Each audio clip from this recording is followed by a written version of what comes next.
Love it. When I joined, 100% believed I was going to die. I've worked on black projects. It disgusts me when I find out politicians got, and they're not being punished for it. I'd go to jail over it.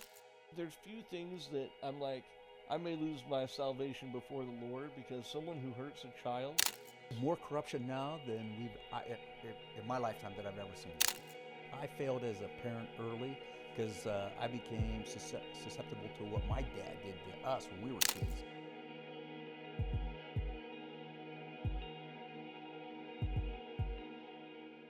Hey, what's up, everybody? Thanks for coming out to the Higher Road today.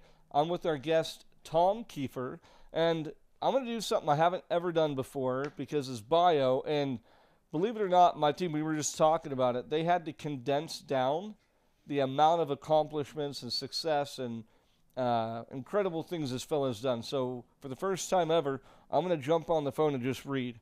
So Tom, born in Pittsburgh, Pennsylvania in 1960, he rose from working class roots to become an Air Force officer, and later he became an aerospace engineer. After he served as a radar technician, he earned a bachelor's degree in aerospace engineering from University of Arizona, and then he worked as a flight tester at engineer at Edwards Air Force Base on major aircraft programs, including working on and flying the F-16 or B-2, flying or working on them? Working on them.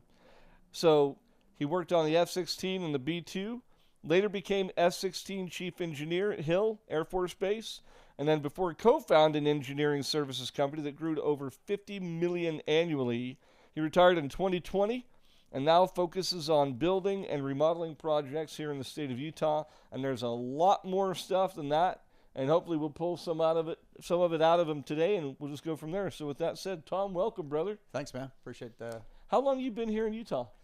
I brought the wife and the kids, and I actually had to grab my wife by the hair and pull her up here because she's from California. And she wasn't having it. She wasn't having it. Yeah. How come? It was just because she's Hispanic. She's very family oriented. All her relatives are in Southern California, and I knew in order for our marriage to succeed, we needed to get out of there. Yeah, Latin community is like family is. It's like a granite block. Yep. It's super solid. Yeah, so I dragged her up here in 1992. Okay. Oh, you've been here a minute then. Yeah, we've been here a while. Raised our kids here. We had two already in California, and she was pregnant with our third when we came up here. Our daughter was born and raised up here and became a ballerina for Ballet West here at Salt Lake City. So brought family up here. So I understand that connection. What are your other two kiddos doing? One was a pro skier for a while. He's still considered a pro skier because he was one of the pioneers with slopestyle skiing. Are you familiar with slopestyle skiing? It's the guys who they're in the Olympics right now. It was actually he was part of that group that brought that to the forefront, where they go down a run and they hit a bunch of rails, do tricks on rails, and then they do 3 jumps and they do a bunch of tricks in the air. Oh wow! So it's like it's almost like a trick obstacle course. Yes. And then you have the best cool tricks on the way down. Yep, grabs and turns and you name it, all kinds of stuff. Yeah, my gal and I, we love the X Games, so we love that stuff. Yeah, exactly. So he's participating in X Games. Okay, so that's the boy, and then you got one more? Yeah, my oldest one is, he was born originally in California, and he's got an economics degree from there. All my kids have University of Utah bachelor's degrees. So my oldest one's got an economics degree, and he was working in finance, but now he's going through a tough time right now himself, and he is working up at Snow Basin, so to augment his income. Okay, so there's so much to unpack. Like normally I have a bunch of questions. I'm like, oh yeah, okay, I know the next question I want to ask. I'm curious about this, that. I'm curious about so many freaking things. So if you don't mind, I love learning about people's family. Yeah, so let's start kind of in the beginning, because that's what I would love my major influence in life. Okay, let's hear it. Born and raised in Pittsburgh. My dad's a mill hunky. He was a mill hunky. He was a welder by trade. What is mill hunky for people who That's don't know? That's a term known in Pittsburgh. It's a guy who's working in the mill. Mm-hmm. He could be working in a mine or working in a steel mill. My dad was working in a steel mill. He was a welder. They built generators basically for Westinghouse that were that would go into dams and turbines and stuff like that, used to generate power. And Pittsburgh was the place back in the day in the 70s, 60s, 70s, actually 50s, 60s, and 70s. Yeah, he was a welder for Westinghouse, and after 17 years at Westinghouse, he got laid off. So I was already in the service when that happened. But that just, that's what happened back in Pittsburgh. But But my old man was saying back then, we moved 7 different times. He was a steel worker. He worked with McDonnell Douglas, Raytheon Beechcraft. So when war was up, right, people had work. When war is down, you're in and out of work all the time. Yeah, Especially when you're in the steel industry. Yeah. It's kind of funny, especially back in Pittsburgh. One of the things that we noticed is my dad was gainfully employed when there was a Republican in office. Not to get on the political path, but when there was a Republican in office, big businesses were doing well and hiring people. When there was a Democrat in office, there were strikes and Well, now the problem I have is I love what George Carlin says. He says it's a big club and you're not in it. Right now, I look at it and I'm like, no one goes to jail. Nothing happens. It's all political talking points. It's a bunch of I've literally seen. I watched a C-SPAN video. I think is like a mini synopsis of it, where they scream at each other, yell about each other's families, like just the most personal, terrible stuff that like a normal man would climb over a table and punch him right in the mouth. You just don't talk that way about a family. And then after, as the cameras are, I've literally seen this exact thing happen. They're yelling horrible things, insults, full of rage. And then as the camera's spanning off, I'm like, that's the same exact 2 people. Oh, they're buddies. They're laughing. They're buddies. They're both having a drink together. They're holding mugs and they're laughing. And one of them has her arm like on his arm, and they're laughing and they're just kind of going like, making nice. They put on the show. It's a show. The little horse and pony show for the public, the ignorant masses, and then people just gobble it up. Gobble it up. But yeah, I agree. Republicans overall, when they've been in office, it's been better for the economy. Democrats are real good at spending money that's not theirs. Well, Republicans have turned into that too. 100%. That's my point. Yeah, it's gotten way out of hand. Yeah, and there's no. I'm sorry. This will be a whole nother wing, right? Yeah. But I watch that stuff and I'm just like, am I all the? Can nobody else see what I'm seeing? I can't believe that we're accepting the fact that we have a $38 trillion debt. Soon to be $42 trillion. And if we just keep letting it happen. Yeah, it's like, hey, I can't afford the interest. We spend more on our interest payments than we do on the whole entire military-industrial complex, the whole defense budget. But I think defense budget, military-industrial complex, they're one and the same. Yes, they are. And the only thing I keep seeing is my friends, my neighbors. Again, I grew up farm country out in Kansas trailer, and my whole building is full of middle class, hardworking, amazing people. And I've just watched what COVID did to them. Again, COVID's another great example. All the big corporations, tech companies, all the mom and pops got just gobbled up, devoured. Yeah. And all that was the greatest transfer of wealth in the history of the world. Yeah. And all them big fellas and trillionaires. And look, I'm all for capitalism. I don't have any problem. And I don't like Bill Burr a lot of the times, right? I think he's an idiot. But sometimes he says some great stuff. And one of the things he said that I thought was super powerful is he said, you know what? If you're worth $1.2 billion and your people can't afford rent and health care, they're literally starving and suffering, maybe, crazy notion, right? Maybe be worth $1.15 billion and make sure your people can live a good life. Yeah, exactly. You still get the yacht. Yeah. You still get the 20 mansions all over the world. Yep. But just make sure your people have a living wage. Yeah. And that, to me, has gone so far past not even monopolies. Now you have these oligarchs and technocrats that they have the wealth and power of, like, nations. Yep. Literally. Oh, yeah. Literally a nation. Like, Yep. oh, yeah, I don't like Honduras. Yeah. I'll just buy it and sell it. Right? Or go away. Yep. So let's jump back on your kids. So you got back to Pittsburgh. So what it did is that with my dad being a mill hunky, he put in the hours. I like that word, by the way. Yeah. He put in the hours, came home dirty every day. And to be honest, it set the stage for my work ethic. And I had an uncle, his brother, my dad's brother. We ended up living almost across the street from each other. It was purely by accident. It was our first house. My parents paid $10,000 for that house back in 1965. But inflation's not real. Yeah, it's not. And And so at age of 10, I was able to get the paper route, the local paper route, and that's how I started making money. And I was a paper jockey too. So I delivered the morning paper, ride around on a bicycle, and then in the wintertime you couldn't ride your bicycle. I was walking around in the snow and the ice, didn't matter. Had to deliver that paper because there was people that were counting on that Pittsburgh Post-Gazette paper in the morning. Nice. And then this was, when was this? 19? I was 10 years old, so it was 1970 when I started. Okay. And so work ethic from an early age. Pops came home. yeah, at 12, I during the paper route, I made these little cards that said lawnmower service, and I delivered them to all the neighbors. And I got a bunch of phone calls, and next thing you know, I'm cutting grasses. Yeah. So me and I had my brothers. I employed my brothers and my sister, and we'd go around the whole neighborhood and cut grasses Monday through Friday. And so the entrepreneurial side, the accomplishments make more and more sense every word you say, because it is interesting, right?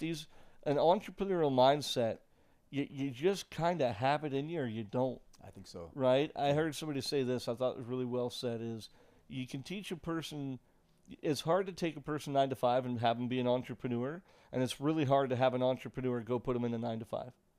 It's like very few people can thrive in both environments. Yeah. Yeah. Do you feel you're that way? Yes, because for me, there was a period of time where I didn't have the entrepreneurship. It was the family was important to me when my kids were young, and I was actually a civil servant working out here at Hill Air Force Base. And so what I did was I played hard, right? I'd take the kids. We had a ski boat. We'd go up on Pineview Reservoir, go water skiing on the weekends, go camping and hunting and fishing and all those kind of family things. And so the good stuff. Yeah, the good stuff. And then as my kids got a little older, and they didn't really care to have me around, if you know what I mean, because they're all doing their thing. And my wife was like really good their life is starting. Yeah, and my wife was like great about getting my kids involved with my daughter being a ballerina. She started really young, and my slopestyle skier, he started really young, and they were both racers, my two boys, up at Powder Mountain. So that's when I started like getting the itch, and I built my own home while I was working. Own two hands built your own home? Yep, sure did. Yeah. Yep. And which created a lot of equity in my house. Oh yeah. Doing that, literally. I mean, there were some things I contract out. For the most part, though, I did almost everything. You just learned it. Yeah. And this is pre-YouTube, do it yourself. Oh, exactly. I bought a book. I just bought a book and read it. This is back when you go to Home Depot and they had do-it-yourself classes too, right? Yep, exactly.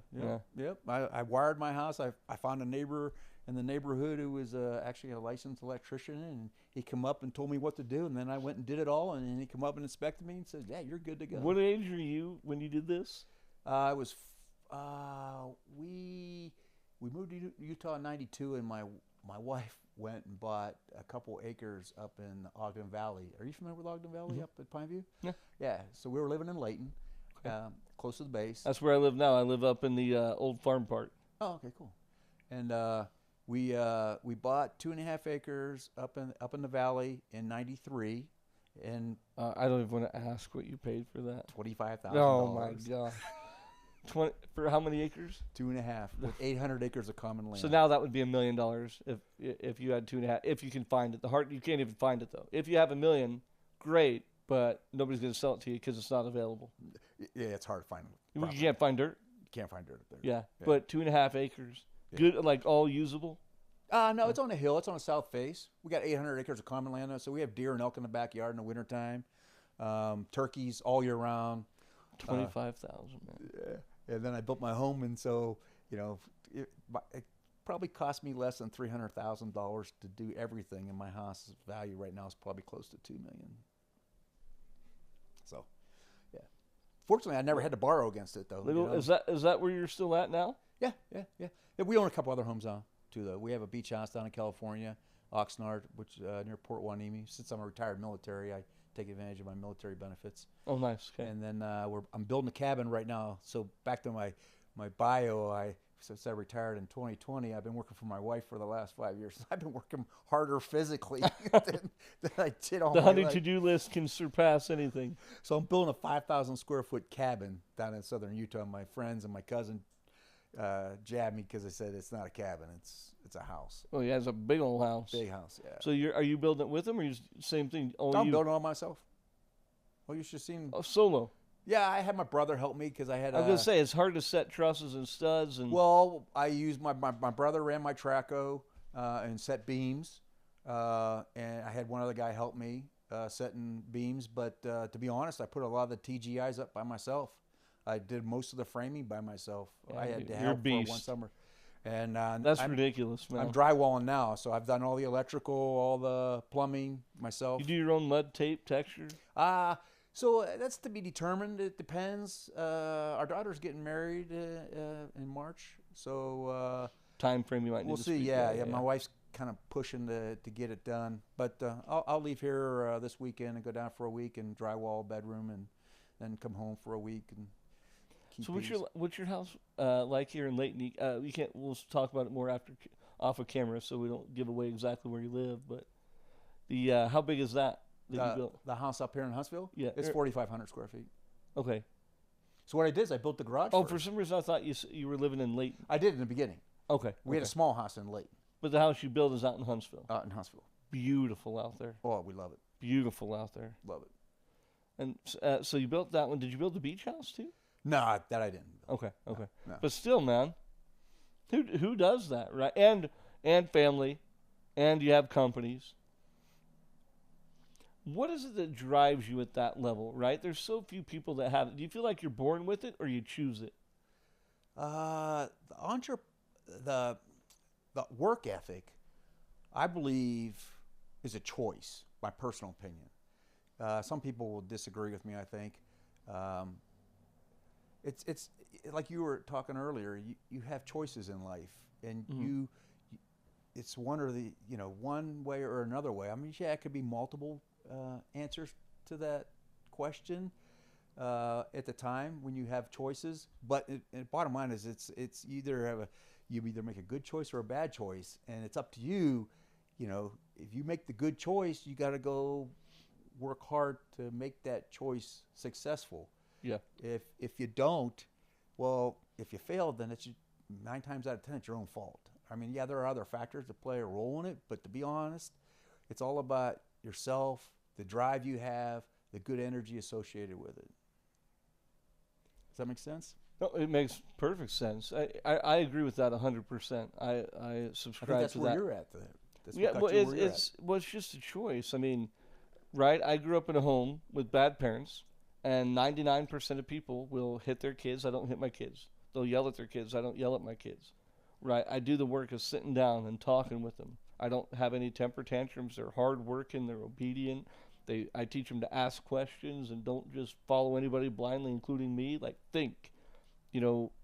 Understand your way through life. Don't just live life. Like, understand it. Like, understand why this happens. Why do we have to do this, right? And I had to learn that over time, though. I failed as a parent early because I became susceptible to what my dad did to us when we were kids. Most people do that. Yeah, we had 5 kids. Within 6 years, my mom was pregnant at 17 with me.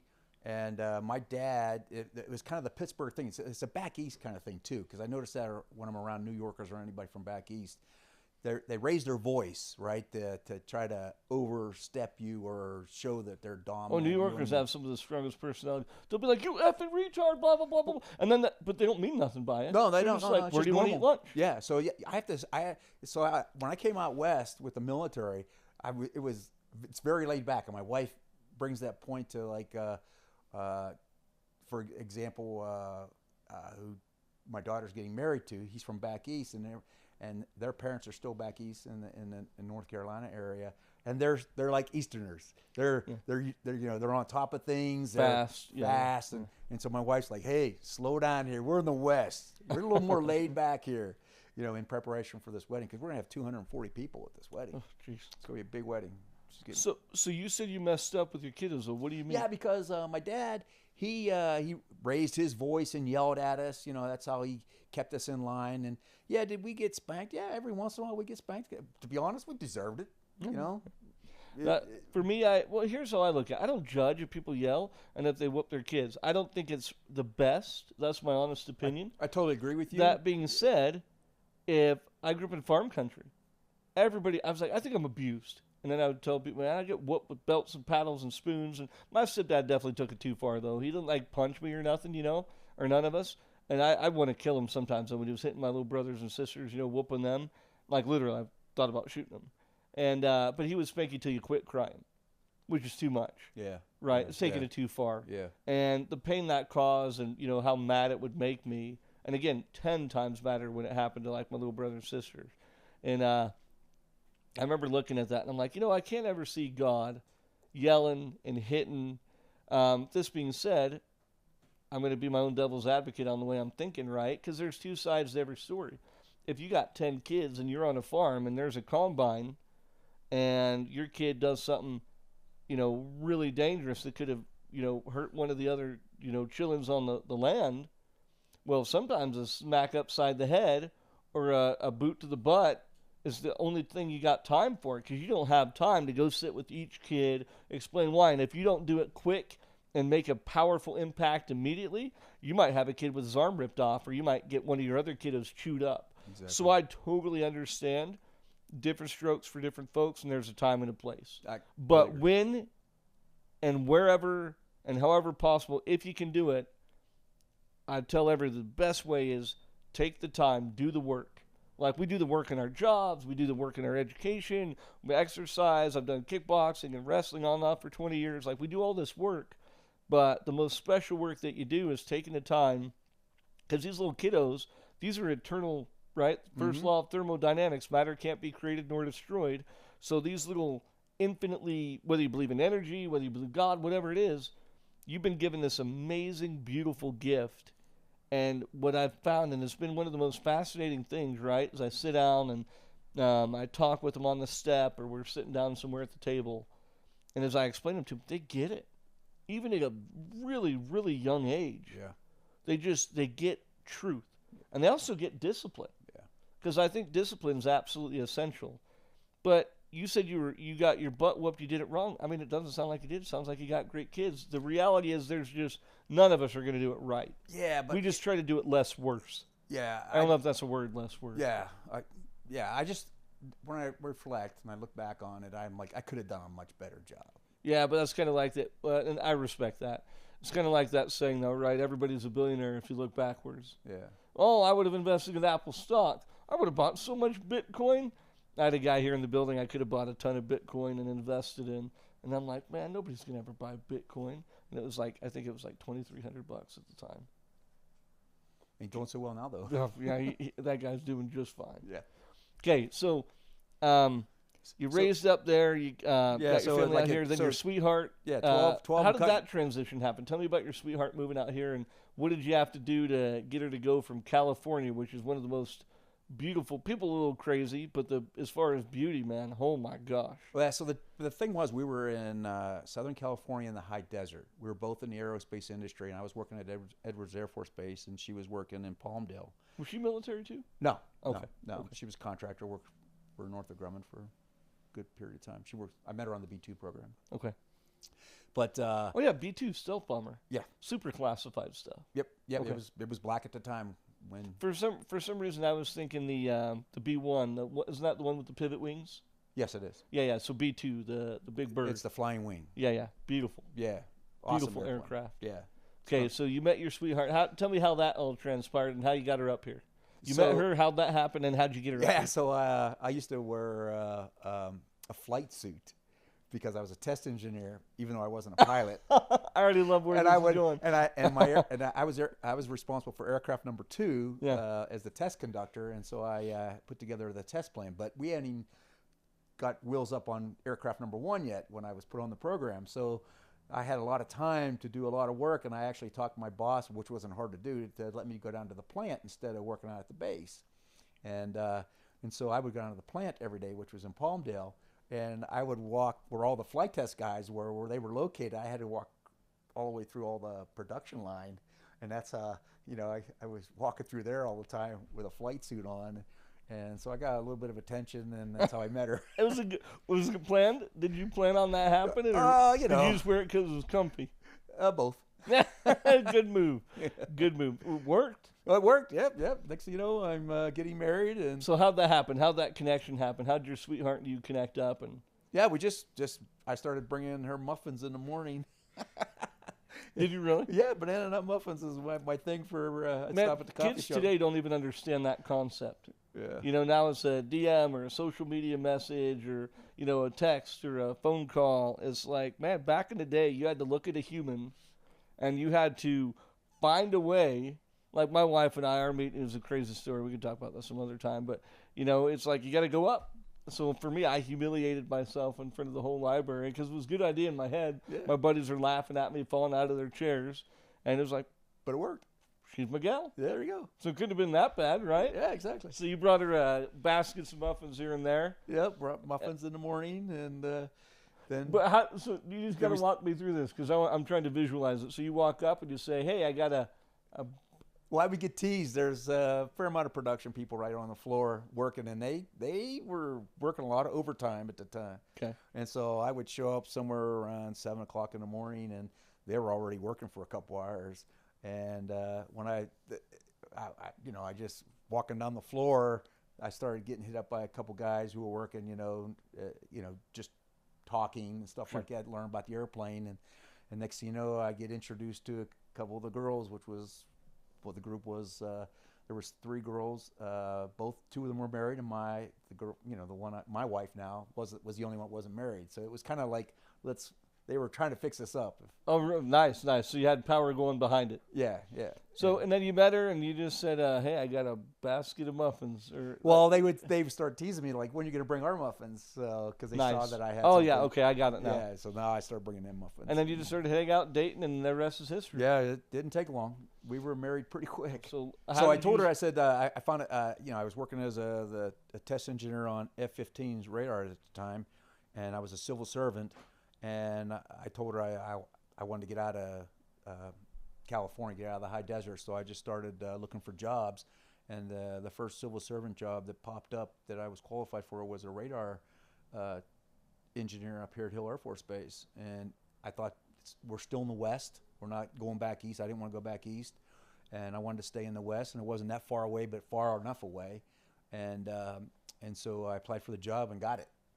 And so when I came up, it was the best thing we ever did, because when I finally got my wife in the van to bring her up, the minivan we had at the time, and we came up here, the first winter was a really good winter in 92, 93, where we had a lot of snow, and the kids were little, and they played out in the snow every day. That's the best. And she's like, the kids love this. She goes, let's go farther north. I'm like, no, you don't want to go to Montana because that's cold. Here it's not too bad.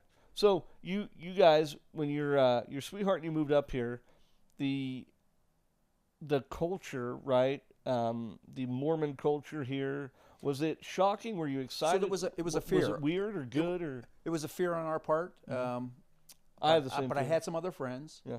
who worked up here who weren't Mormon, and worked at Hill Air Force Base, and so I picked their brains.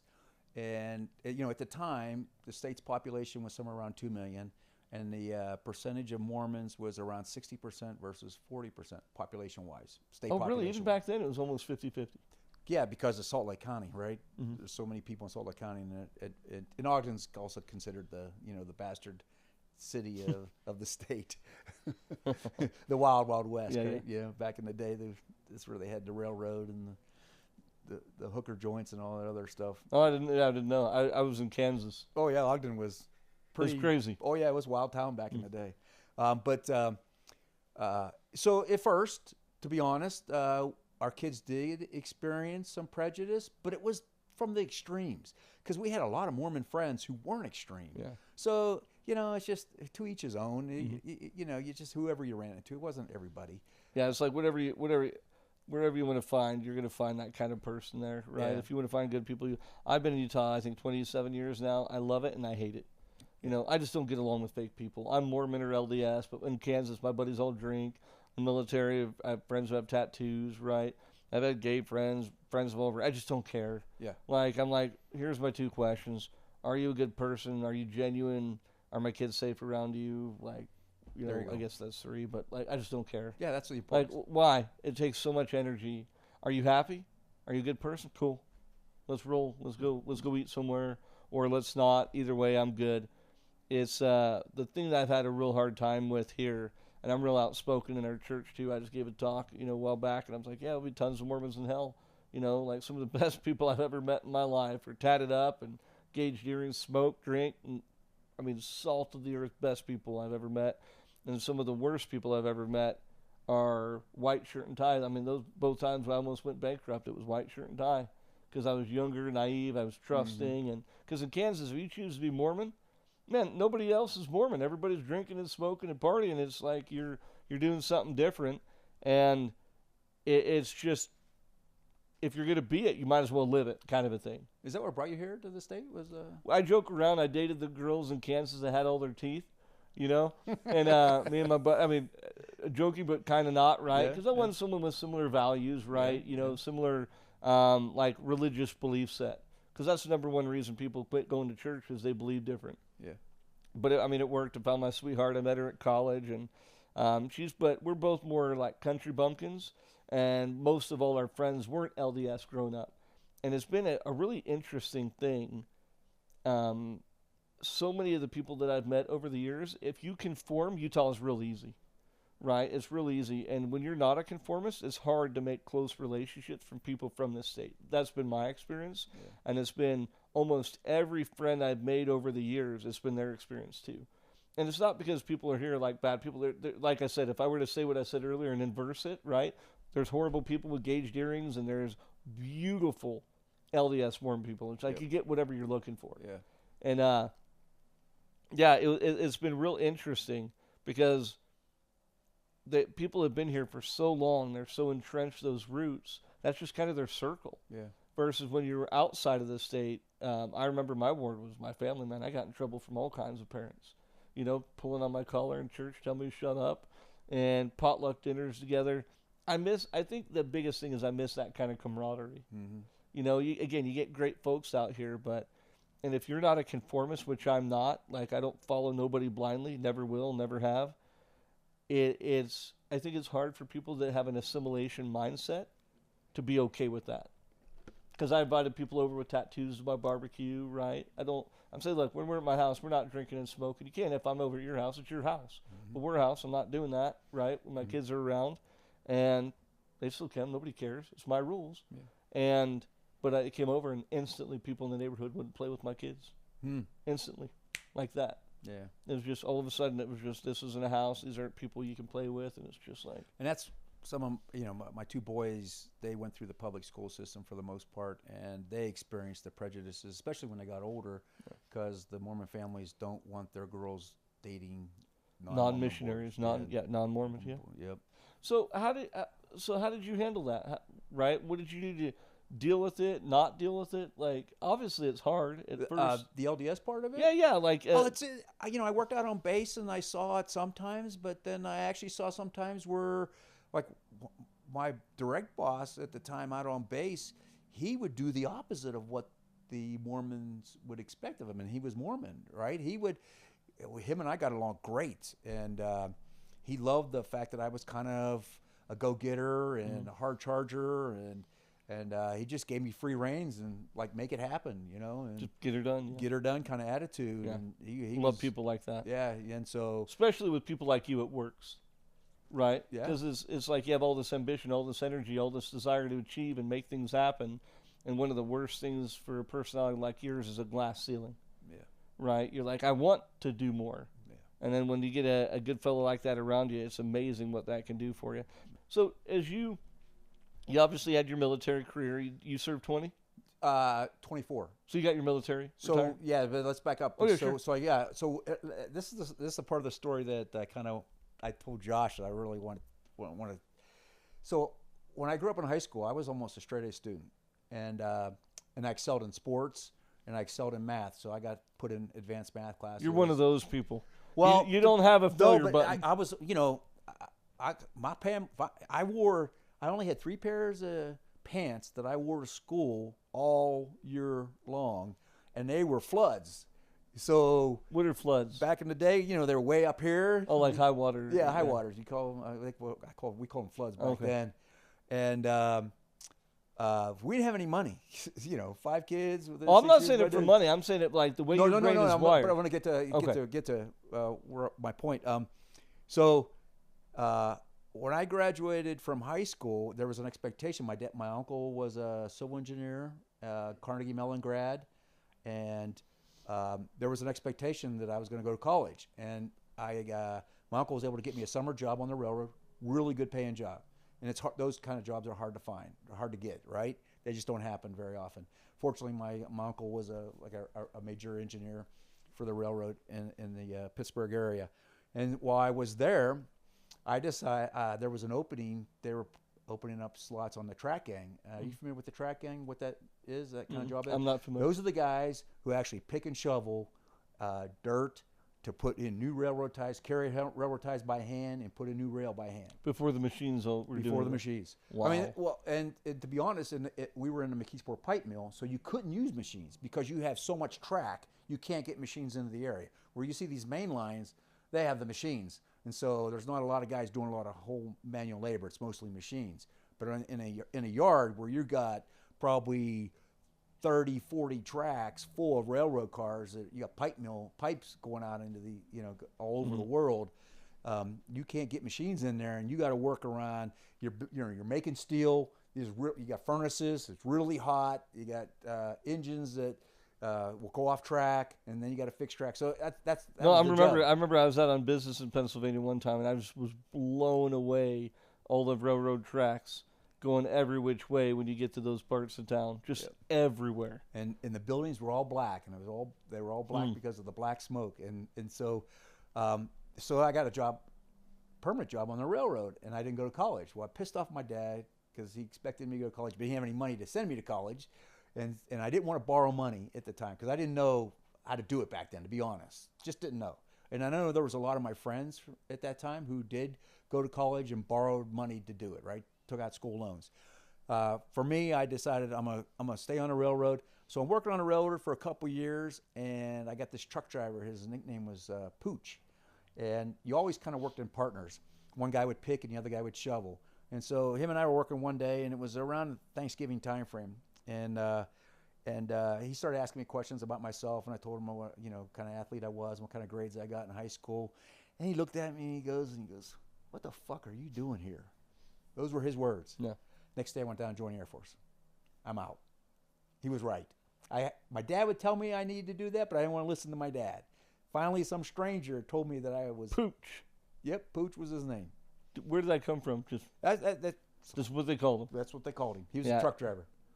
So he was right, but why him? Why not your dad? What was it about Pooch? I think that's the stubbornness in a young man. Sometimes they don't want to hear what their parents have to say. Because they've heard it so much. Yeah. And so it took a stranger. Well, and you want to show your independence from them. Yep, that's because in our mind, right, the way to become an adult is you literally have to separate, right? Like even in the old Bible says you got to divorce your parents. Yep. Right? You've got to have a mental, spiritual, total separation or you'll never grow up. Yep. And the only way to do that is you have to start making your own mind up. And one of the ways to do that is, it's so weird though, right? Yeah. Because there's so much great stuff Mom and Dad will say. Because your dad was right.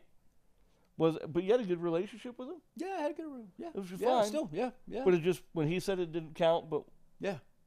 Pooch said it? Pooch said it. And literally next day. And the next day I went down and joined the service. Is that back when there was an ASVAB? Yeah. So we had to take the ASVAB test. And so after you get done with the test, I wanted to go to the Air Force, but I was open to the other services because I wanted to leave in the winter time frame. So it's November. I want to leave in the January, February, March time frame. And the Air Force, at the time, they didn't have any recruiting problems. They were booked out. And so the Air Force said to me, well, we can't get you until around May. I'm like, it's not going to work. I want to go earlier. I'm ready. Yeah, I'm ready. I got to get out of here. I got to leave Dodge.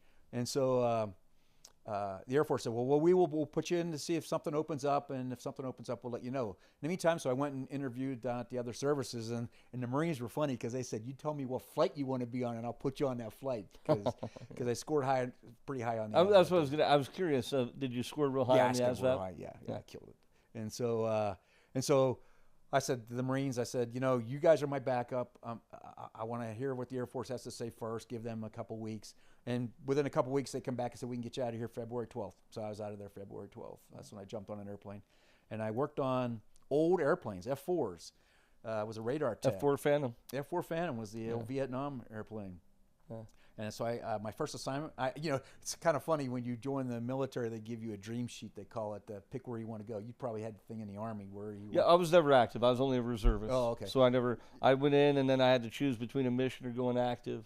And I anyway, had some spiritual experiences and then ended up going but I was in for 10 years. I was just, did my 10 years. I was an 88 Mica truck driver. Oh, cool. But I don't get any props for going to war or nothing. I was ready. I was willing to die when I joined. It just never happened. Yeah. We'll talk about that. I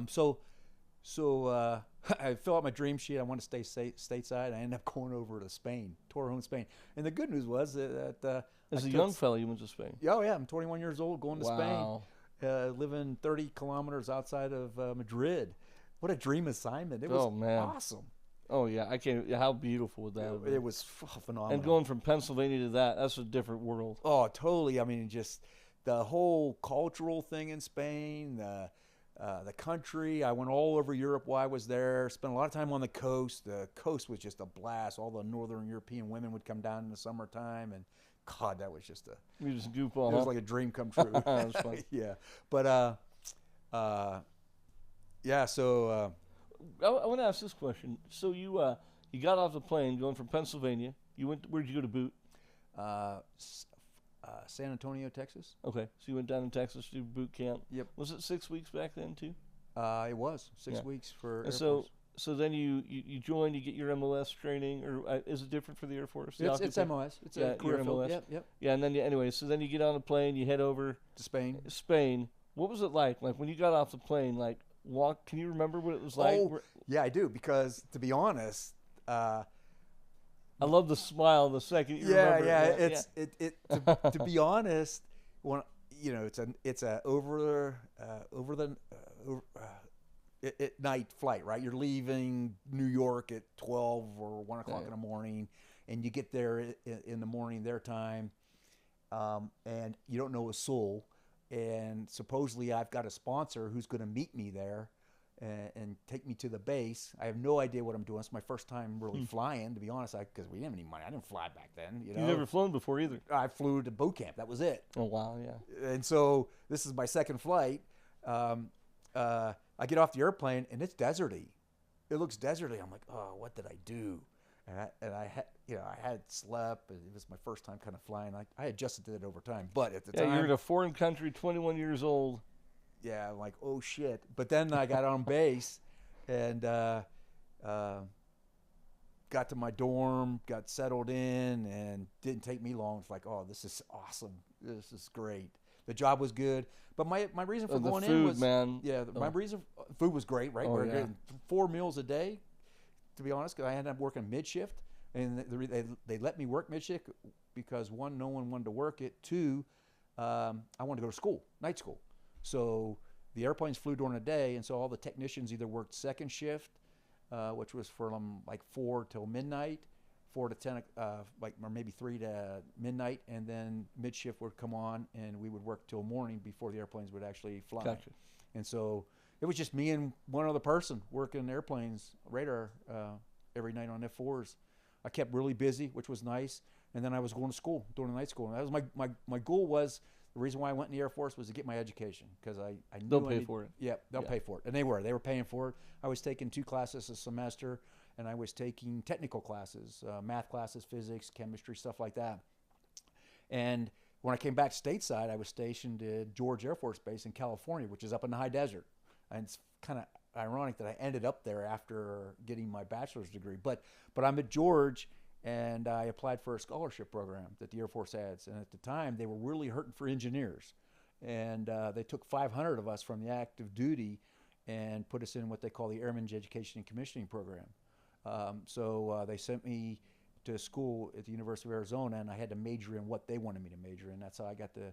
I was about to ask you, so how did you lead into engineering? So they said, we need this. Yep. And we'll pay for it if you do it. Yep.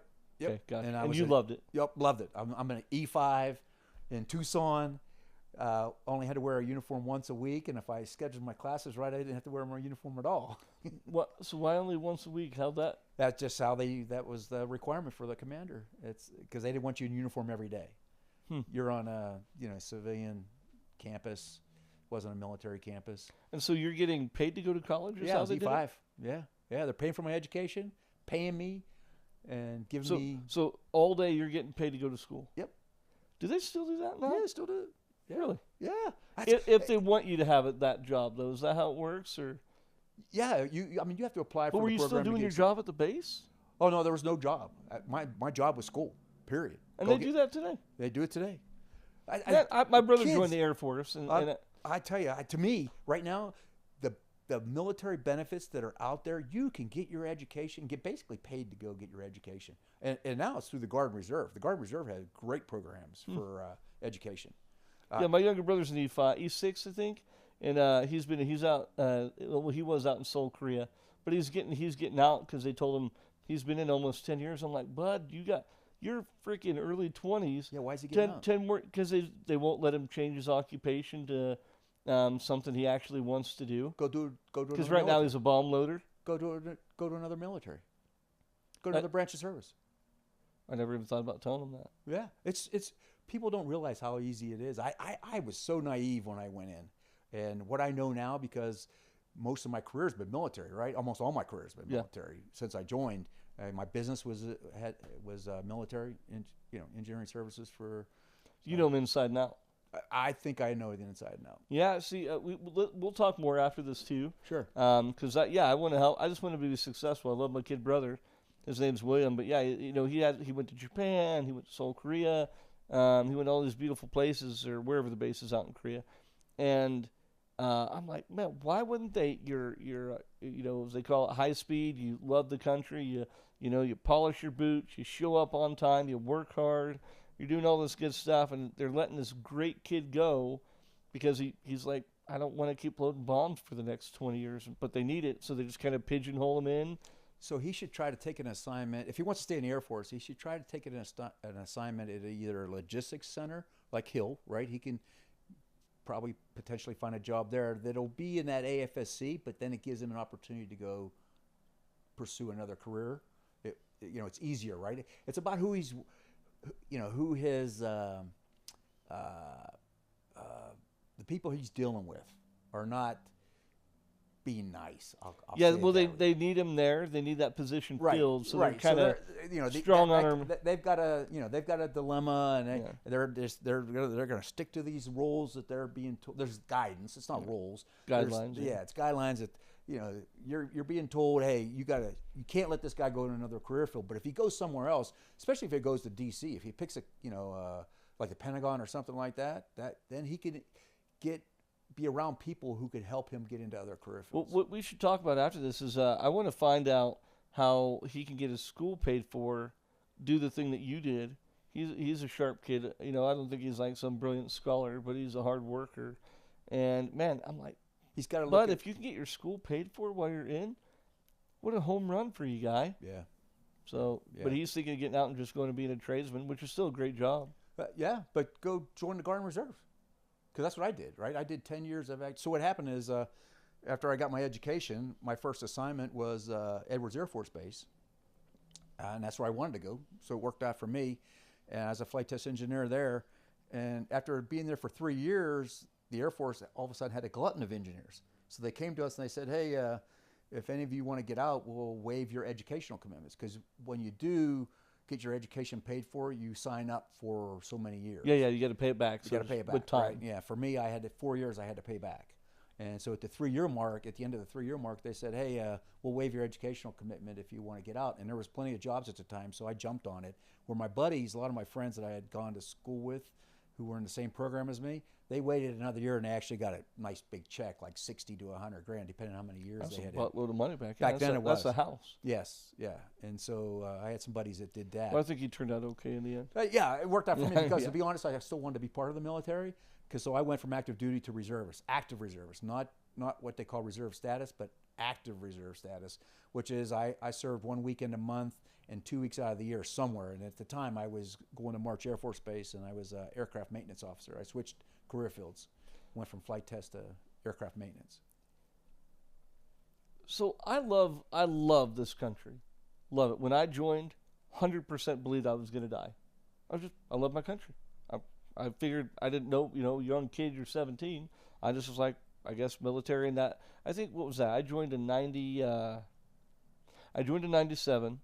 I graduated high school in 98. And then I went to boot at 98, right after I turned 18.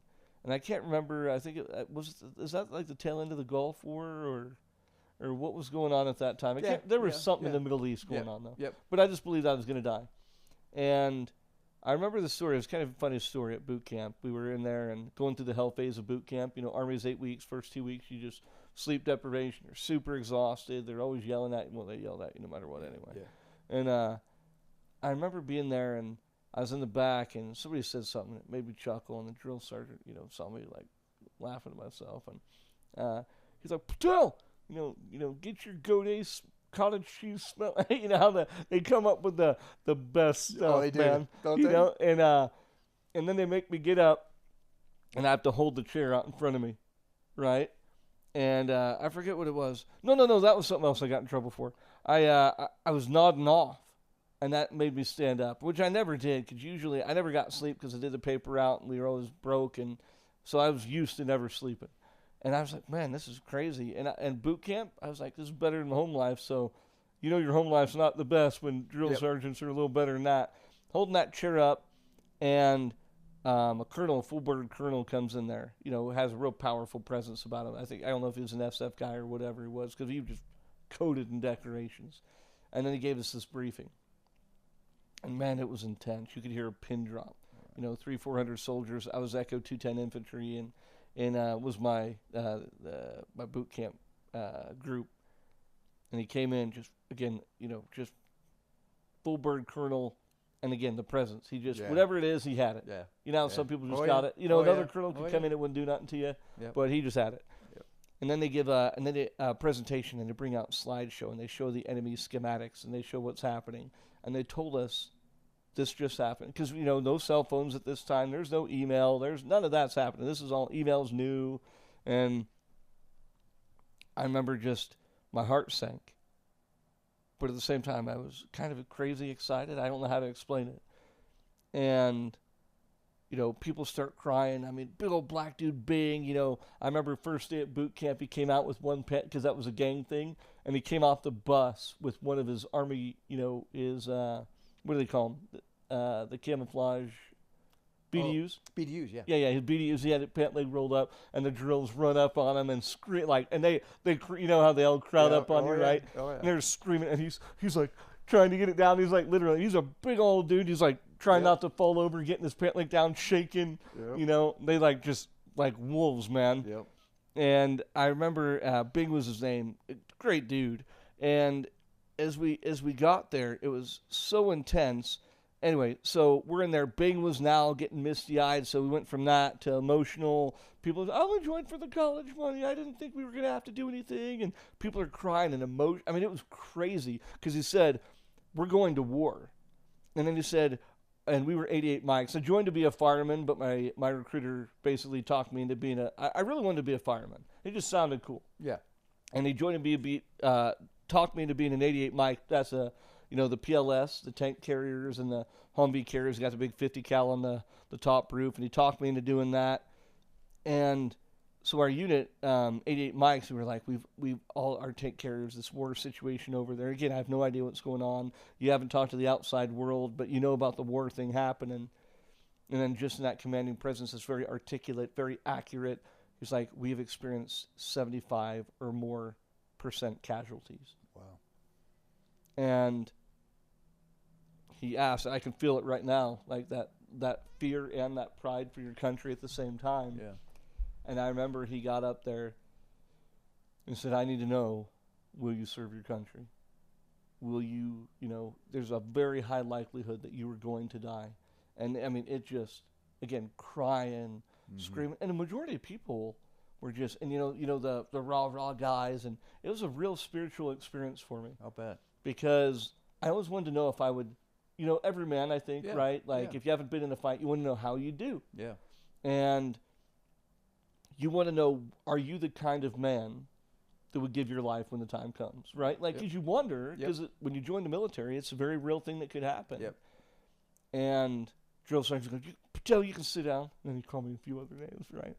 And I sit down. I think that, they like me because they knew I like to push myself. And I sit down in the chair, and he's like, all right, so private? You're going to go? And again, people are screaming. Oh, and by the way, and he's like, if you're not going to serve, come up on stage. So girls, guys, they're going up on stage, marching, crying, and people are screaming and jeering at them, traitors, going up on that stage. And I was just like, I thought about two things. I was like, I love God, and I love this country, and maybe a few other, but God, this country, and this is where my family is. Yeah. So I said yes, drill sergeant. I'm gonna go, for sure. He just kind of nodded that respect, Yeah. And they're upstate, and people are just booing, and like screaming at him. I mean, like it's getting pretty intense. Yeah, I bet. And then the colonel leaves, and again, drama, chaos.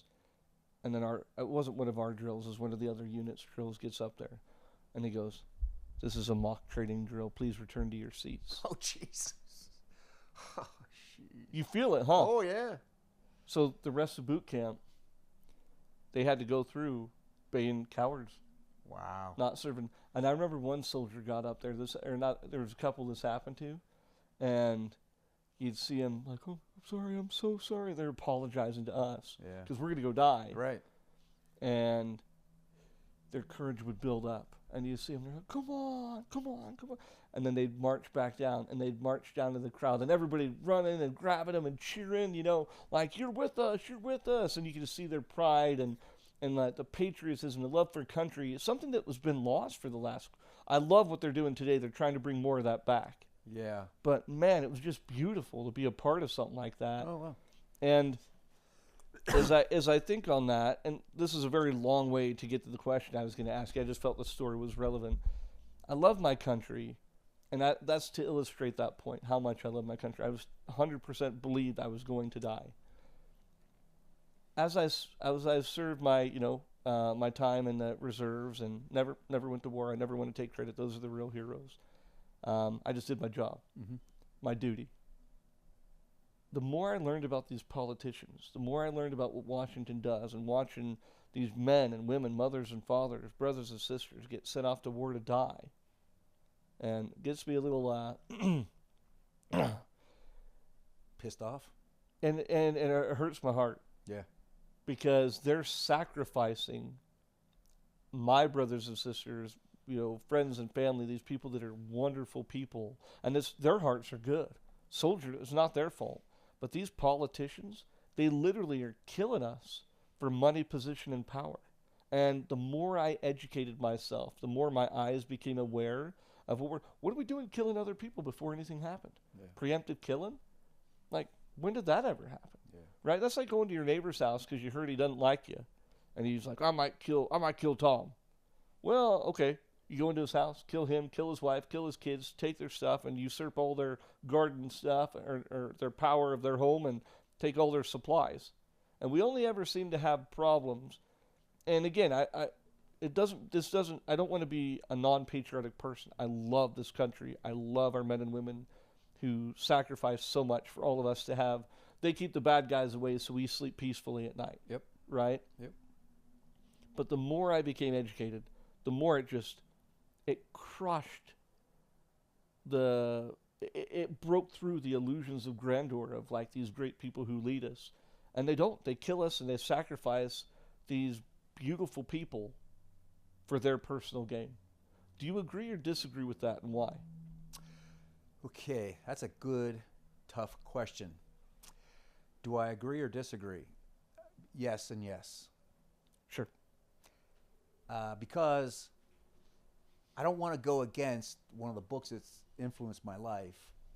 Have you ever read Dale Carnegie's How to Win Friends and Influence People? I just bought it a little bit ago, but believe it or not, never read it, and I love to read. Excuse me. It's a great book, paperback, easy to read. I've probably read it 4 or 5 times, and to be honest, I have to catch myself because I don't necessarily always live up to the principles of the book. Yeah. And so that's just human failure, Yeah, right? I was gonna say that's life. That's life, exactly. And so it says in the book, you can get more with honey than you can with, I can't remember what the other part of it is, right? With vinegar or whatever. Wherever it is, right? And so, and I do firmly believe what you were saying, that inside every man and woman is good, right? It's just sometimes we see the bad in them. Sure. And so the book basically tells you focus on the good, right? And some of the other books I've read, So I hate to sit here and just go down that path of bashing politicians, because there are good politicians out there. Sure. But to be honest, I am thoroughly disgusted with our how we're operating as a country right now, politically. It is. More bad or more good politicians in your mind overall? I think, well, I believe. I'm sure you're familiar with the 70-20-10 rule, right? 20% of the people are your hard chargers, go out there and get it all done. 70% are in that bell curve. They're just, you got to have them around, and they're good workers, but they're not great. You know what I mean? They're just going to do what they need to do, and then you got the 10% that don't do shit, right?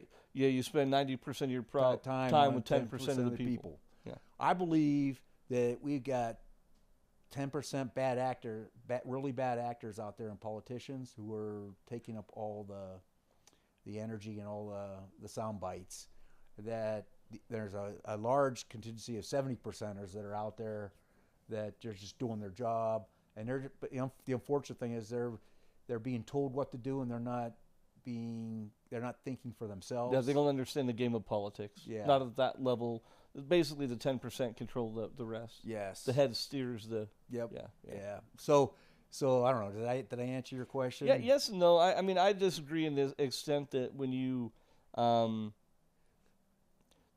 bottom line is no one ever goes to jail on either side. I never see anything really. No one ever really being held accountable. Why aren't they held to the same standards as us? None. They aren't. Nothing. Yeah. If you and I even did 1/10 of what they've done, we'd be in jail, and many people are, by the thousands, actually. You and I both being former military, we dealt with classified information.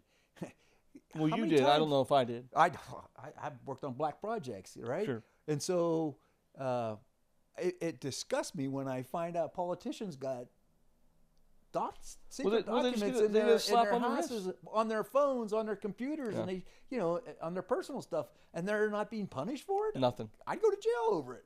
But you wouldn't just go to jail. You would rot for the rest of your life. Yeah. You would die in jail. Yeah. And that's not an exaggeration. This is the craziest part. It's not an exaggeration. It's not. And so, for me, the reason I say it's more of them are bad is because, and I have some solutions that right, of course, everybody has solutions, right? Because I'm armchair president right now. Yeah.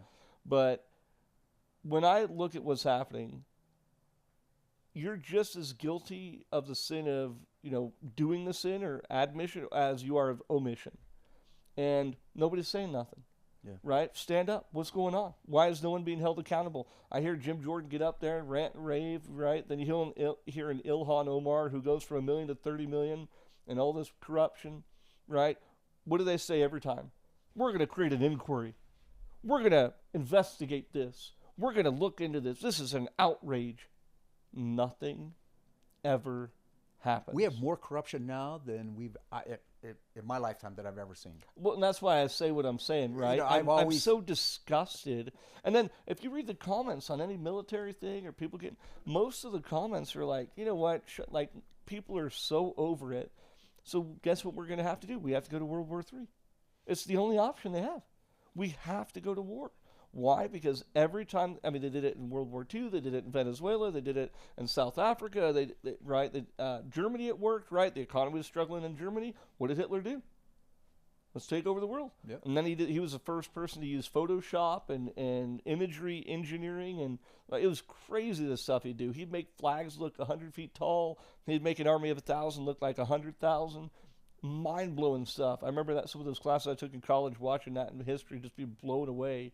As evil as he was, man, what a cunning, deceitful, terrible monster that did incredible things with that evil power. But they're doing the same thing now. Yeah. Now they just use social media. Yep. Now they'll use a patsy or somebody to create the illusion of government intervention. They create the illusion, right? Just enough to make you shut up, guys, go away. Look, here's your token jail person, right? Nothing really happens. And so now I'm like, okay, if the majority of the government was doing the right thing and heart in the right place and making things happen, you wouldn't feel the way you wouldn't say what you said. Exactly. I would love to hear more of your thoughts because you have a much more extended. Well, you actually had a military career. I just had a military stint. Yeah. So I'd love to hear your perspective and maybe explain it in ways I don't understand. Yeah. So fortunately, because I was in the Air Force, and my skill base here at Hill, when I was in reserve status, active reserve status, and 9/11 hit, I was ready to go. I was ready to go join on. When I say join, I was ready to go forward and deploy and do whatever our country wanted me to do. But you felt it. Yes, I felt absolutely. Yeah, I consider myself very patriotic. Mm-hmm. As bad as we feel about our political state right now, and I feel about it, I still would serve the country. Absolutely. I'd go to war right now at 60. I'm 66. I'd go do it right now if they wanted. I believe you 100%. Yep. Because there's no better country in the world than ours. We're not perfect. We're far from perfect. I agree. And I don't like the direction we're heading, but there's still no one better than us. You can find little countries that are doing great, but their population base is so small, it's not a fair comparison. Yeah, they got things that they're way better than us, and but bottom line is, as large as we are and a melting pot we are, there's nobody better than us, I feel. I love the country, right? But I want to continue on the thread you said there just a little bit, though. You go to war because you love this country. Yes. You love the people. You love the freedoms. Yep. But the evil in our government, the corruption in our government, is just as evil and violent as any country on the planet. I totally agree with you. I mean, maybe not as bad as, Kim Jong-un, but we're not too far. I mean... Oh, no, our corruption index is, if you look at the statistics, we're heading in the wrong direction. Yeah. I mean, but let's be honest. So how do you... So here, I'm a conservative with liberal views. Yeah. So I consider myself, unfortunately in this country we have the extremes. There's like 18% that are hardcore conservatives, and it's 18%, that's the left side, so I'm sorry, that's the right side. And then you got the 18% that are hardcore liberals, right? And they're the ones that are dictating, what do you call them? The radicals. Radicals. Yeah. They're the ones that are dictating who's running for office in the primaries that who we end up voting for. Unfortunately, we're not getting what I would call people that represent the bulk of the country. Subtract the 36%. I totally agree. Right, 64% of us are in the middle, and some of us are conservatives that lean left, and some of us are liberals that lean right. Yeah, and I'm more libertarian. I just like there's stuff the left does good, there's stuff the right does good, and I'm not going to choose one party so it forces me into a box. If it's good, let's do it. Yeah, exactly. If it works, let's do more of the good stuff and less of the bad stuff. It's not that complicated. Exactly. And so, so say what you were saying though. I would go to war today. Yes. Even if you didn't agree with what the politicians' decisions were, because I'm trying to understand. Right. It's hard, right? It is very hard. I love the country. Yeah, I love the country. These are the questions I ask myself. Yeah. Would I go? Yeah. My answer is no. But I would defend this country in a second. There you go. And maybe that's what I mean, is I would defend. But do I want to go conquer somebody? No, I don't want to. We failed. We've grossly failed. Since World War II, name a war that we've done right. We haven't. Well, it's only been right for, again, if you look at the financial side, politicians and political positioning and power, it's been a home run for them. Name a single thing that's been beneficial for the public or the populace as a whole. So I've recently grokked, why, what has caused us to go to this $38 trillion debt in such a short period of time? Sure. And you know what the number one reason is? What? Tax cuts. Unpack that for me. 38% of the debt, or is it more than that, or something like? It's a really high number. It's the highest of the categories. It's on. So I did it on Grok. I don't know if you're familiar with Grok. Yeah. It's, Elon's AI thing. Yeah, my kid's a big time Elon Musk fan. He's got a physics degree and he owns a cyber truck. But it doesn't matter which one you use out there. They're all good. Claude's good. ChatGPT. Sure. They're all good. They all serve a purpose. Yeah, so my kid, the economics major, he was telling me it's because of wars, right? Wars are up there. Military spending is up there. It's high, but it's But not it's the not number tens one of, reason. yeah, it's not tens of trillions. No, yeah. So the number one reason is tax breaks, and I'm like, have you received any tax breaks, even with your successes? Absolutely you're at? not. No, Absolutely you won't believe not. how much money I've paid in taxes. Well, and I worked my over the butt years when I off. was a businessman, business owner. When you get to a certain point, you're just giving half of it away. It's not like you. I just had this conversation yesterday with my accountant. He's like, I'm going to do all this extra work. I'm going to bring in these extra companies. Should I scale? But then I'm going to have to do all this work. His name's Eric. I'm going to do all this work, and if they're taking half the money, there's not really any point. So who got the tax cuts? We've asked that question. I never heard it said the way you said it though, and I love it.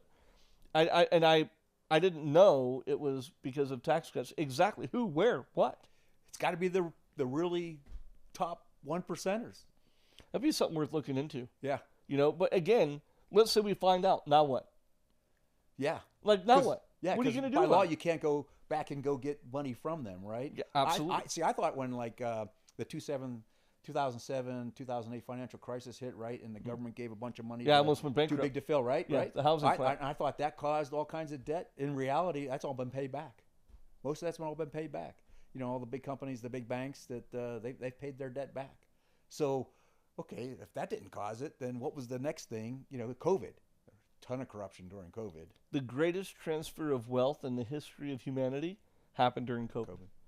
So, as I look at this, I look at our money, I look at how so much is taken. I mean, do you know the average American pays like 52% tax? And people question me. I'm like, okay, federal, FICA, Social Security, gas, income, land, interest, dividend, death, property, sales tax, right? Gasoline and then it's tax. like 80% of a car is taxed. They tax the land, they tax the ore. You refine the ore, you sell the ore, they tax it during the taxing process. Each building is taxed and pays property tax. Each company pays tax. You pay gas tax. The truck pays tax. You pay the trucker. The trucker has to pay his tax, which is factored into the price. Then it goes down the path, and then when that's turned into a car, that's taxed. They refine it, or after they're refining and turning it into the pieces that's built the car is taxed. When you buy the car, you pay sales tax at point of purchase, and then you pay registration tax every year for 30 years on that car, 20 years on that car. 80% of a car is pure tax. Yeah.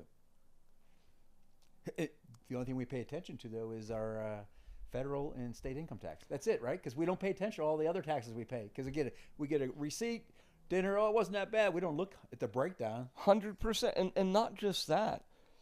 We don't even people don't even really look at that. Because they got the steak dinner. Yeah. They got the newest movie that came out. LeBron James conducted. Kim Kardashian pumped chemicals in her butt cheeks. Right? But they know about it. Yeah. Right? I know about it. I don't even have social media, and I know about all this crap. Yeah. And so, as we look at that distraction, and that's the tool, the weapon of choice, because really the real power is influence. I'm sure you read that in Dale Carnegie, isn't that Dale Carnegie, How to Win Friends and Influence People? And I've only read excerpts, so I can't say I've read that book. And what do you think about the whole Epstein thing? Is that disgusting or what? Brother, for me, I'm like... And there's no political division there. It doesn't matter whether you're left or right. They all participated. Oh, they're all part of that disgusting pedophile orgy. And the level of evil it takes to hurt innocents, women, children, to do, like... There's few things that I'm like, I may lose my salvation before the Lord, because someone who hurts a child... The level of rage I feel towards someone who can hurt my kids are my whole world, right? Like when I have a terrible day, hugs and kisses, daddy's home, I'm like, oh, pretty good day, man. Yep. I'm all right. Yep. I'll do it again. I'll go to hell all over again for these guys. Yeah. And to just that level of evil, and the fact that no one's going to jail. No one. And hundreds of thousands of redactions and deleted videos. Trump had paperwork, Biden had paperwork, nobody goes to jail. Hillary bleach bits 30,000 emails and hard drives and all this stuff. Nobody goes to jail. Both sides, man. and nothing happens. I mean, Where does it what end? what happens in your Does it mind and in your heart when you hear this stuff? Like, what does that do to you? Because again, you're as an ardent patriot as I've met. I've talked to you before the pod a little bit during. You love this country. Yep. What does that do to your patriotism and to your heart and to your mind when you hear things like the Epstein files and like our national debt and we're going to have to go to war? Like, what does that do to you? It cuts it with a knife. And I'm not going to waver on my patriotism. I'm going to hope that someday someone's going to step up and clean it up. That's what I'm hoping for. But if not you and me, then who? Boy, that's the tough question, right? We need to find somebody who's willing to do that. I don't have the temperament. No. There's I'm a not reason built- why people like you and I don't run for office. I mean, I got my skeletons too. I'm not a perfect person, far from it. Nobody is. Yeah. But that's the other thing too. Nobody. Whatever happened to forgiveness? Yeah. They want everybody to be perfect. Yeah. Right? Yeah. You got to be perfect. You got to do this right, that right, and it's like, again, I get the feel. I feel like media gets to pick who they want in office. that is a brilliant way of saying it. I agree with that completely. Who they want, and I don't think it's just the media. I think it's these powers that control. Yeah. Whether you call it Illuminati or New World Order, I don't know what it is. That's my honest answer. I don't know what it is. Yeah. But it's way too organized. It's way too convenient. There's way too much evil and negative things going on.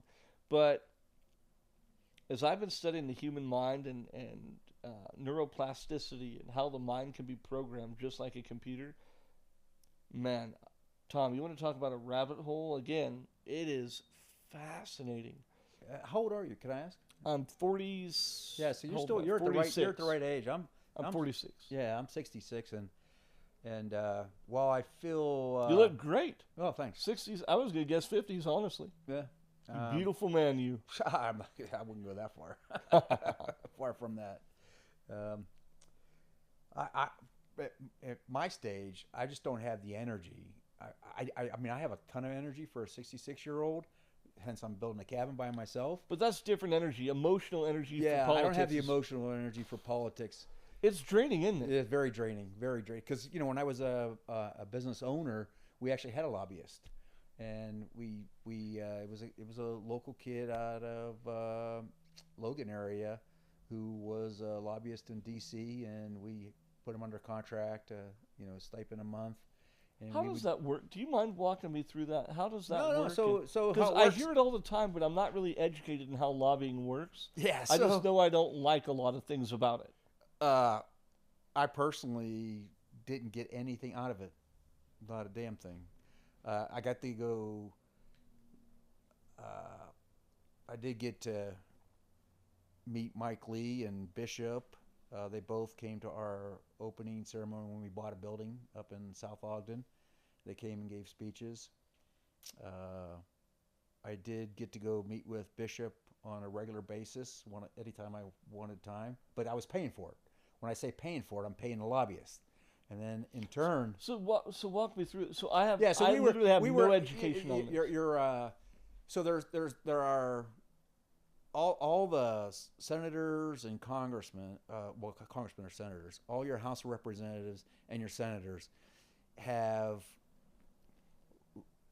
lobbyists who come to them and will give them time because those lobbyists are getting paid. But in the end, there's money ending up in their campaign somehow. And a lobbyist chooses who gets the money. Well, the lobbyist is usually tied to somebody. If he can't get you in to see somebody, then he's not worth, paying, right? So Okay. so we started. I think maybe we were paying at one time we were paying $10,000 a month. I think we backed it off because we just weren't using it enough, and we backed off to $5,000 a month. So that the amount that you spend gets you access. What's the appeal though? So you're a $50 million company. What's the Well, appeal? before we're 50 million, right? This is before we're 50. We're working our way up, right? Because we Okay. started with 300. We each wrote a check for $300. Didn't have any contracts in place, I love that. and the way we started, we were in engineering services, and we had to become billable, and that's how we did it. And The we real had to win- American dream, right there. yeah, and we had to go win contracts, right? And so while I'm working all day as a billable person for one weapon system, I'm looking at FedBiz Ops on a nightly basis, and on the weekends, and I'm writing proposals and getting resumes and all this other stuff, putting packages together and competing and teaming and doing whatever it takes to go win grinding contracts. your way to the top. Yep, working our way to the top. And so we'd grow some years, and then some other years we'd plateau for a while, and then we'd grow again, and we just and then what happened is another smaller business came to us and said they were a small business, part of a larger business, logistics company, and they didn't like being part of this large logistics company. So these guys that were running it, didn't own it, they were running it, came to us and asked us to buy their company out from a larger business. And so that's what took us to another level. We bought them out and actually had the large business finance it, where we paid $1.2 million for the company, and they financed another $3.6 million, gave us in cash so we could carry the company until we won a big contract. And we won a big contract within 6 months, a $50 million contract. Wow. And so then over that 5-year period, we got orders, and it just blew up because there was a war going on, and we were providing equipment to Tier 1 guys. Are you familiar with the term Tier 1 or Tier 2? Is that SF stuff? Or what is that? Special Forces, yes. It is Okay. Special Forces stuff. Yeah. Yep, it is. Yeah, they SF spend a stuff. lot of money there. Yeah. But those guys are... Yeah, so we're providing equipment to The those handful guys. of times I've interacted with those guys, they're pretty They're incredible badass stuff. dudes. Yeah, it's pretty incredible. Yeah, it is. So we got to meet Black Rifle Coffee guys over that too, to be honest, because of our company. But so the lobbyists, at what point do you... oh yeah, so does someone say, hey, would you like a lobbyist? Like, well, how does that what happen? happened was we said, you know what, we'd like to get some FaceTime with our local congressmen and with our senators for the Utah. And so one of the guys that was working for us said, hey, you know what, I got a friend who he became a lobbyist. Let me hit him up and see if that's what he's doing. And it turned out that's what he was doing. And he had access. So you pay him. We paid him on a monthly basis. And he gets you a meeting. He gets us meetings. With the senator. With the senator and... Or a congressman. Or the or congressmen, which are both House of Representatives. Okay. So, you know, House of Representatives and senators. And so, yeah, we met with Bishop. And so you'd go meet with Bishop, and we'd tell him our idea, like, because his district was Hill Air Force Base. And we, to be honest, most of our contracts were not at Hill Air Force Base. Here we are, a local contractor, really good at what we do, but we hardly had any contracts at Hill Air Force Base. Most of our contracts were at, I had a lot of contracts with the Air National Guard Air Force Reserve Test Center down in Tucson. I had a lot of contracts with the Guard Bureau. I had a lot of contracts with Warner Robins Air Force Base in Georgia, of all places. And so it was pretty sad, in my opinion, that we didn't get very much out of Hill Air Force Base. And so we were trying to boost that. Like, how do we make that happen? So is it really just kind of, if you don't have the money, you don't get to meet with the senators or congressmen? Pretty much, yeah. Unless you have money or influence. Yeah, that's it. If you don't have one of those two things, they're not talking to you. They're not talking to you. I mean, to an extent, I understand the logic of it. Yeah. You can't talk to everybody. And the sadder part of it is, most of us know this. I mean, we hear about it on the news, but we probably don't pay attention to it. They only work a half a day when they're in session. The politicians. Yeah. The other half of the day, they're Golfing. campaigning. Oh. What I mean by campaigning, they're fundraising. That's what they're doing. Yeah.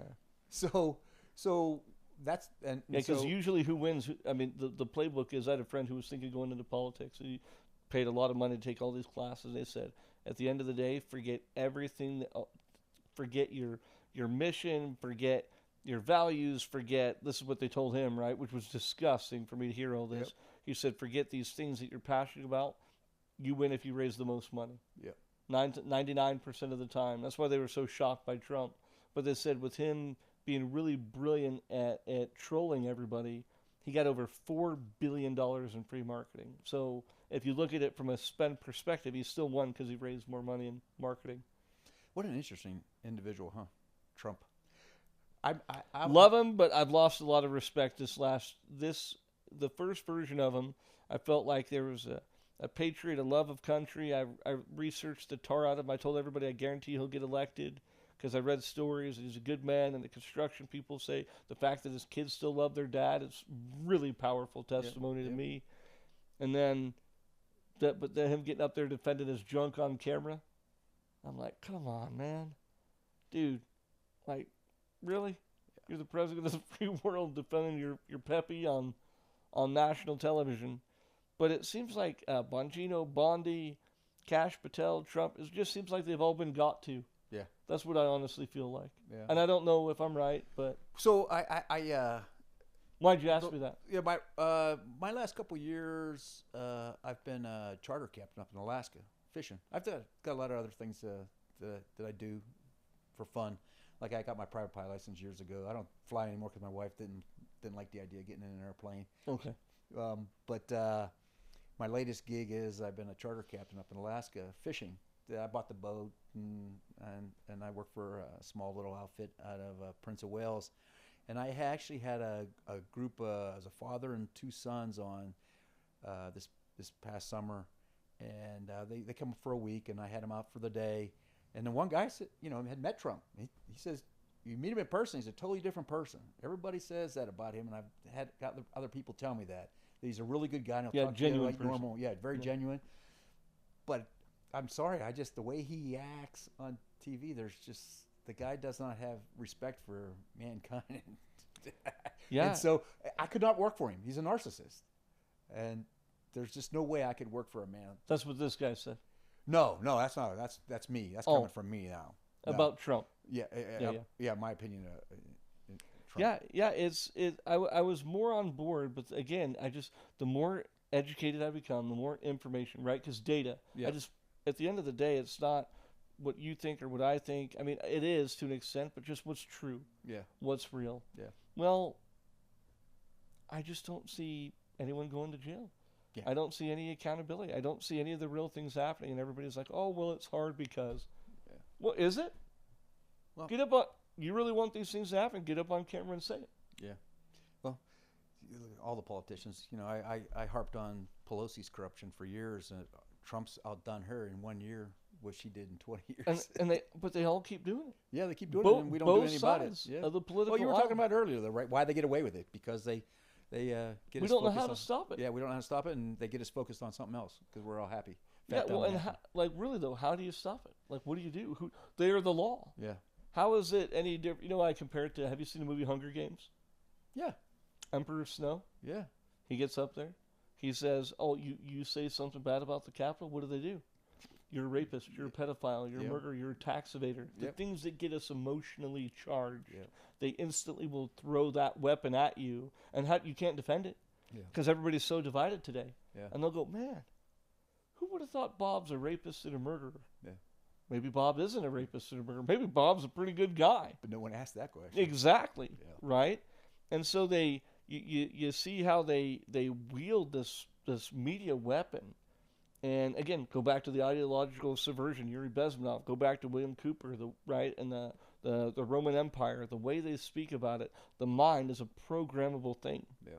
And it works like clockwork. It doesn't work kinda or sometimes. It's very predictable, the human behavior. Yep. And they've studied that to the greatest depths that you can, really. Yeah. And it works time and time again. So I look at Trump, I look at our politicians, I look at our national debt, the war, and all this being said, America's still pretty doggone good. Yeah, oh yeah. It's crazy to think of this level of evil and terrible stuff all around us. But I think we're losing it. We are. We can still pursue the American dream, but you're right. I agree with you. We are losing it because it's becoming tougher and tougher. So what do you think happens next if we're going down this path? Well, you keep hearing. What's next? You know what? That's fun. That's a good question because I don't know how many times I've heard it in the last decade about a revolution. I'm sure you've heard it, right? Mm-hmm. All the time, yeah. All the time. I don't personally ever see it happen in my lifetime. I just don't see it. People can't organize like you were talking, right? You tried with two different groups of men. Well, they'll come after you if you even try. Yeah. Not that I want to see a revolution. I don't, but me neither. Yeah. We need a revolution that's nonviolent, with a good leader who's willing to do some hard stuff. What would a good leader look like in your mind? Wow, it's gonna have to be somebody who sees both sides and is willing to make decisions, tough decisions, but in the best interest of everybody as a whole versus an individual. Because the question I've asked these questions too, right? The real question is, how do you get that person that we're describing, which is an altruistic, they're not greedy, they're humble, they're willing Service to look before at self. different perspectives. I mean, really, because what you're really talking about is more of like a Jesus-oriented type personality, Yeah, right? Yeah. Because whether people like him or don't like him, you can't argue the messages that he taught: agency, let people choose for themselves, peace over violence, forgiveness. And to have somebody like that, I just don't know how someone truly like that would ever get in power. Because, I mean, what's more threatening to an entrenched bureaucracy like we have? Establishment. Like, go back to the Hunger Games. You say anything, what do? They'll put you on TV as this bad guy. They'll bomb your village. And interesting enough, the capital, Washington, D.C., Chicago, L.A., all these big cities, they don't exist without rural America. Really think about that. Yep. If D.C. wasn't there, what would happen? Roads would still get built. Yep. Houses would still get built. You'd still have dairy farmers and cattle farmers. Yeah, exactly. You still have grain and ranchers, electricians and plumbers. The fabric of America would roll on. Yep. But if you got rid of rural America, everything collapses instantly. Instantly. Isn't that interesting? Yeah, it is very interesting. And what do the capitals say? If they realize this about our way of life is completely dependent upon them and how much power they truly have, the only way we can keep the power that we have is they have to be afraid. Yeah. Make them afraid with taxes. Yeah. Make them afraid with docs, and make them afraid with jail time. So, don't you think? I mean, it's changing, right? Because social. I'm not part of any social media myself. I have no need for it.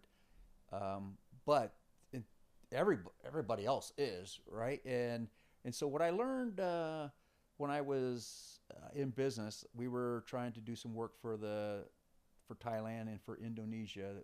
They owned F-16s, and so, I didn't know that those Thailand had an army. Oh yeah, they got Thailand's got like 50 some F-16s, like 57 F-16s. Never knew that. Yeah, That's a small country too. Yes, yep. Very corrupt country. We competed on a couple contracts there and lost because, one, the Anti-Corruption Act in the United States, we can't pay generals sure, yeah. off, right? Can't do that. So other companies that we had lost to could. The Israelis, that's who we lost to. They had a couple Israeli companies, and they could pay the generals off, and that's how they won contracts. Because they don't have the same laws. They don't have the same laws. Yeah, they can do whatever. They can do whatever they want. Yeah. But what I learned while I was over there is that Thailand's known for its sex, right, with young girls. The generals that we got to meet through these processes really became aware of social media and what it could do to them. So they stopped disrespecting their wives, to be honest. And so it made an impact, is my point. A good impact. Good impact. Okay. And so, because there was more accountability. Yes, more accountability. Okay. And I saw it in Indonesia too, where in this country we have so much social media. Don't you think that maybe someday we could overcome what you're describing in the Hunger Games, where I love that thought. I mean, because anything that's used for good should have the same ability to be used for bad, or for bad can be used for good. right. Is what you're saying, right? Yes. Yeah, I love that. Part of the problem, and I've seen this happen on my own stuff. I've posted stuff about the world, about the government, all nonviolent. Not because I don't want, I don't You don't want want to them knocking on your door. Huh? You don't want them knocking on your door. Well, more than that, I just don't want my kids to live through war and death. Yeah. Right? I mean, Right. really, I just don't want to have violence if we don't have to. Right. I'd much rather sit at the table and find a way to amicably or peacefully. I don't want to take anyone's life, but I know for sure I'm willing to. Absolutely. Mm-hmm. I mean, I was pretty close to killing my own stepdad, for sure. Yeah. And I posted some stuff on, I was going to do a survival-oriented convention because I'm a bit of a prepper, a gun nut, and I don't think you can be in the military and not like guns. And, Yep. I just posted stuff about the government, and it wasn't even anything crazy. It was just statistical data, and like the probability of this or that thing happening, all my posts kept getting removed. Oh wow. Yep, removed, and then my channel was going to get banned. Um, and it ended up when Trump got in the second time, and they went after the social media because they were really corrupt on the election stuff and being really selective about what could get out. All my stuff went away, and my channel didn't end up getting banned. And it was tiny. It was called Survival Con, right? Just Survival Con, like Survival Convention. Yeah. And I didn't want the focus to be doom and gloom and fear. I don't like that. Right. I think, the devil's the god of fear, and God's a god of love and ability and prosperity. And I just wanted to do an event, a convention to where, for me, it was like, man, there's got to be a way for people to understand that, like, there's little things that you can do and be more self-sufficient. I think a prosperous America is a self-sufficient America, because I think the biggest weakness that we have as a people, all of us, and myself, and I'm pretty self-sufficient, but not enough, is that we're so dependent on the gas pump, so dependent on the grocery store, so dependent. I mean, it's gone, Tom, like that. I mean, remember that gas shortage they had? What was that, a decade ago? So I'm a hunter and fisherman, so that's why I don't feel threatened by that. But you're right. The country as a whole will be in big trouble. Yeah, how many people... I know how to go out and kill a deer and an elk and live off of that. And go fishing. And go fishing. Yeah. I'm confident that I can gather my family and take care of them. But so with Survival Con, the goal was teach more of that. Yeah. Just basic skills, how to change a tire. Yeah. Do you know how many kids... Don't know how to change a tire? No. Yeah, my kids, I'm like, you're not driving ever until you know how to change a tire, do some basic, change your oil. And I'm not a mechanic by any means, just basics. But the latest thing for me is all these young men, right? My wife started a homeschool because the public school was teaching all this craziness. And it's like 35, 40 families. And not one kid knew how to throw maybe one, I want to say accurately. I think one out of all these young boys, teenagers, young men, none of them knew how to throw a punch. Oh, jeez. Not a single boy knew how to throw an actual good punch. Wow. They didn't know how to stand. They didn't know how to position. They didn't know how to, move their body the right way. And I'm like, wow. But is that not by design?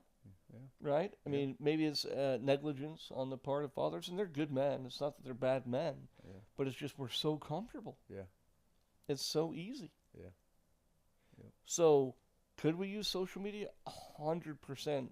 I believe now that it's, come back a bit, we can. But if ideological subversion, right, which is take a population from the time that they're young and indoctrinate them through liberal professors and radical, because most schools are 90% more radical left. Yep, they are. And the radical left is government's good, government should. So if your mindset all growing up is it's good, corporations are the bad guys, and capitalists, like, you're a bad guy, I'm a bad guy.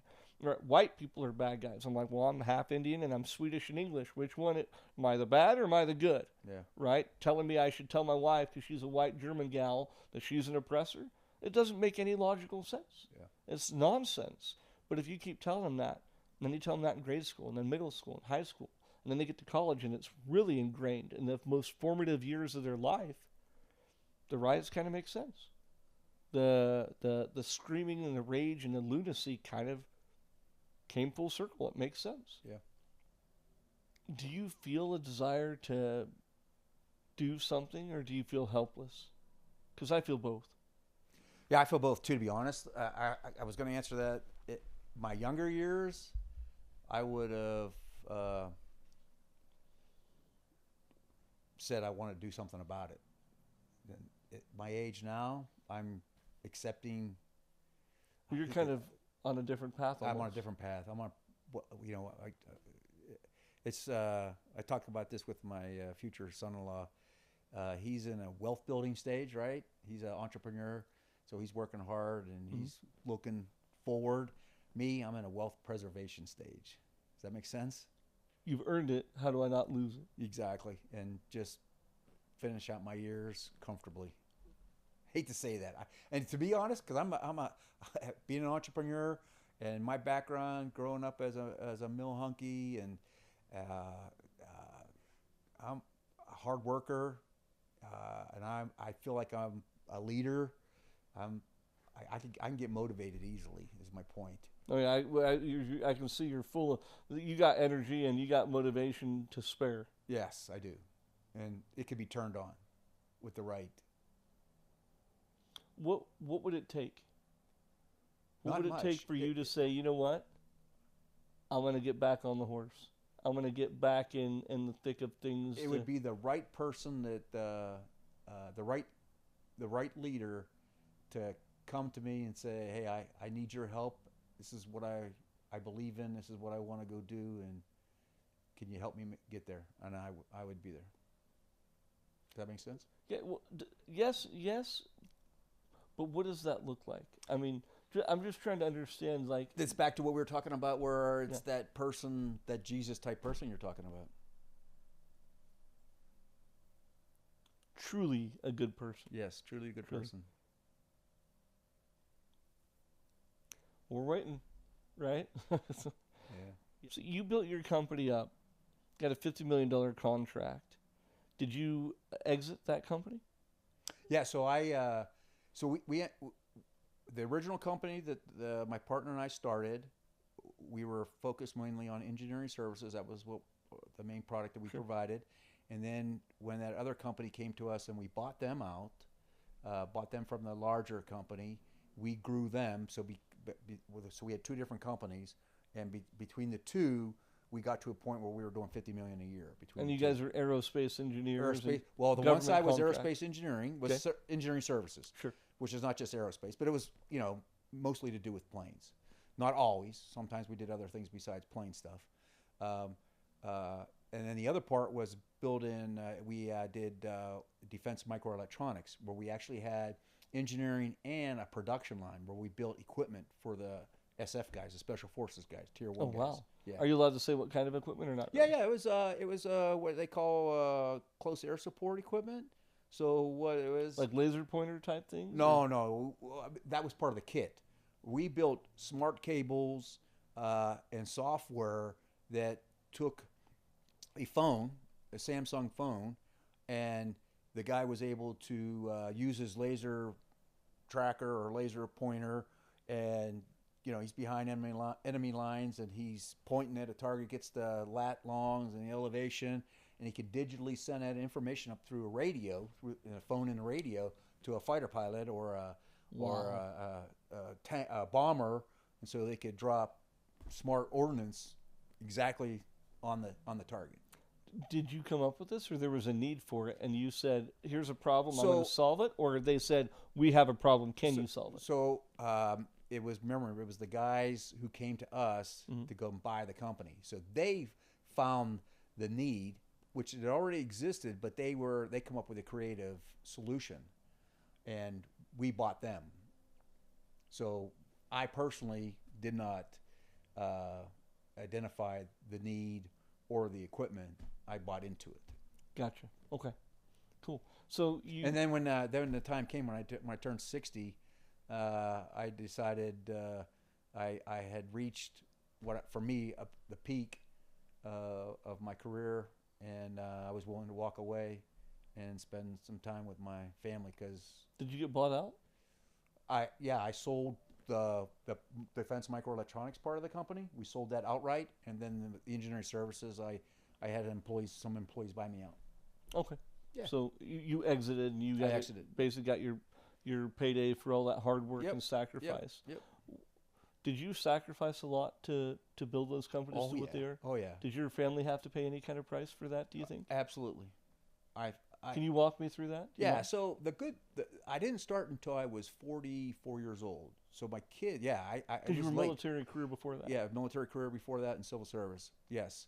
So I was able to be a parent who was around all the time when my kids were young, and then when they got to be at 40, when 2004, that means my son was 23. And I had 23, 21. My daughter was 21, 23, and my oldest one was 26, 27. So they were all. Some of them were graduating from college. They were like doing going after their own thing. Is that one of the reasons though you didn't pursue the business career so you could have a better home life? Yep. Yes, they paid a price, but you were there. Yeah, I was there. I mean, you raised. I was there when they were young. Yep. Because that's what I tell the good Lord. I say, you can take me, but if the only request I have is let me be their dad. Yeah. Before I, hand them off to whoever's they're going to marry or who's next, and if I can just be their dad, I'm good to go home. I'm tired. My neck hurts my whole life. I'm like. Yeah, but the one that suffered was my wife, right? Because now the kids are at a stage where they're a lot, pretty independent in a way. Not fully, starting their next chapter in their life, and my wife wishes I would have been around more. Absolutely, and it was I wish real I hard would have on been her. around more for her. What kind of hours were you working when you were building these companies? Oh, I was easily working on the average 12 to 16 hours a day, 7 days a week. For how long? Probably 2004 through 2020. I would say almost all the way up to 2016. So 12 years, easily. 12 to 16 hours, 7 days a week. Mm-hmm. Oh yeah. Did you take There were some vacation? nights I would write a proposal. I'd be at work all night.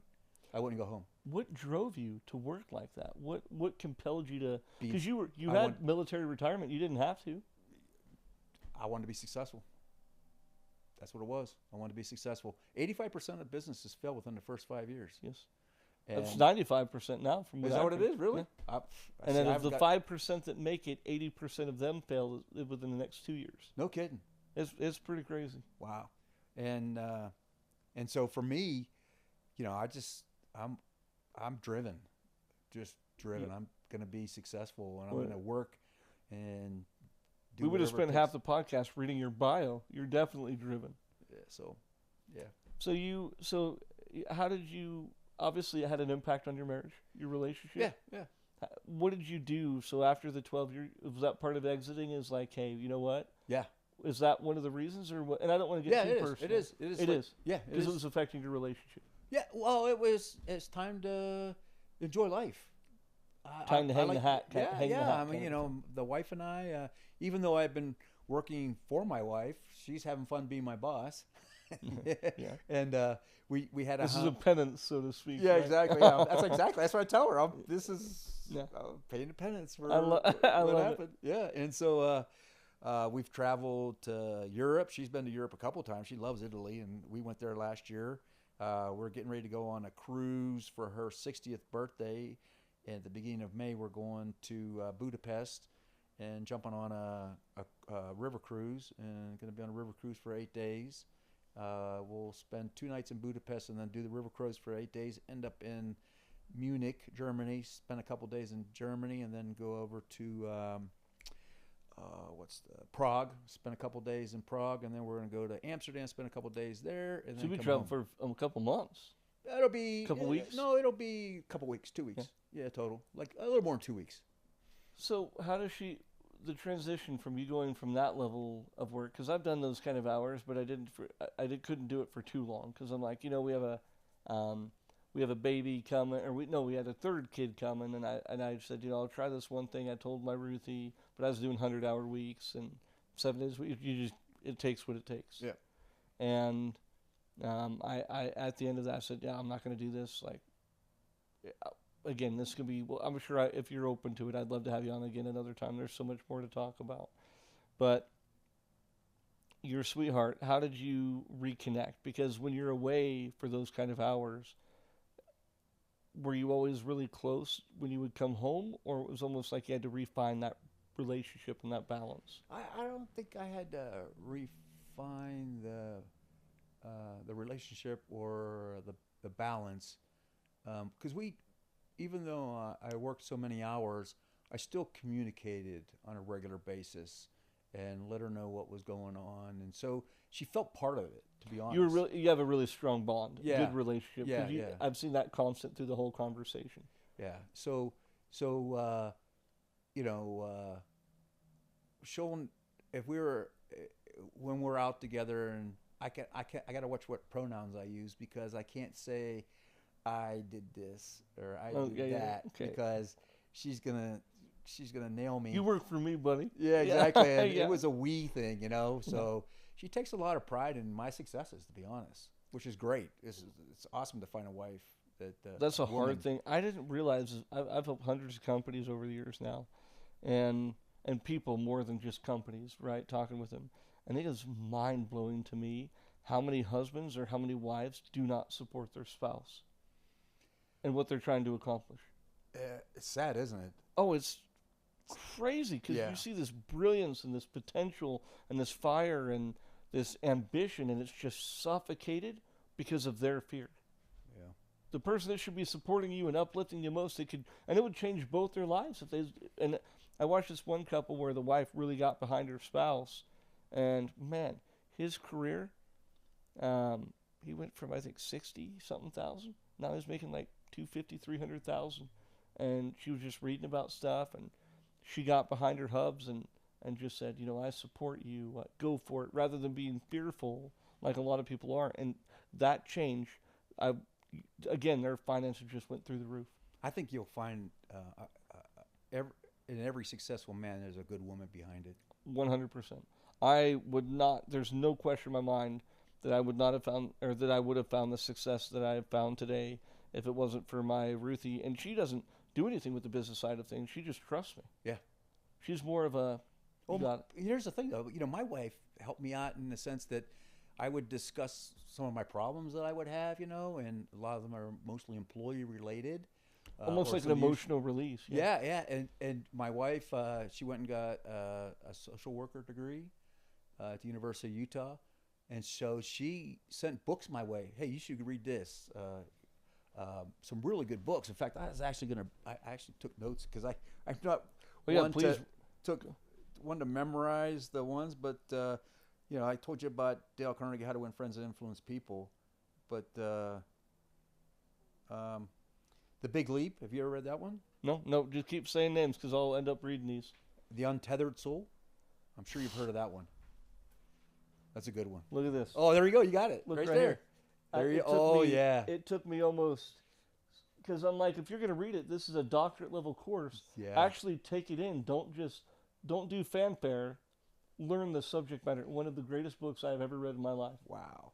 What did you leadership? think? Oh, leadership and self-deception. What about that book though? Oh, phenomenal. Yeah. So to me, I needed this, and I'm glad I didn't go into business until later in life. But you got to, these books, they're self-improvement books, and they tell you a lot about yourself, that you got to put your ego in check. Yes. You got to put your ego in check. People do things for a reason, and whether it's good or bad, you got to find out what's motivating them to do what they're doing, and why they're acting that way. If it's bad, or why what also motivates somebody to be so good, right? And so, you can't make it about yourself.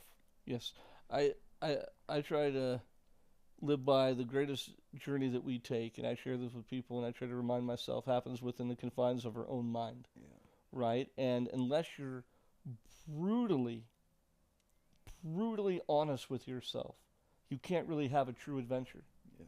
Right? Because you'll live someone else's life. You'll live their thoughts and their feelings about different subject matter. But to truly be liberated, be free, you just have to tear yourself down, and not in a negative way. No. But just in what's real. Yeah. Why do you believe? What do you believe? How do you come up with these thoughts? And then what do you base it against?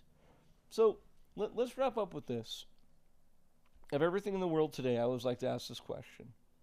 What are you most concerned about? And then what are you most excited about?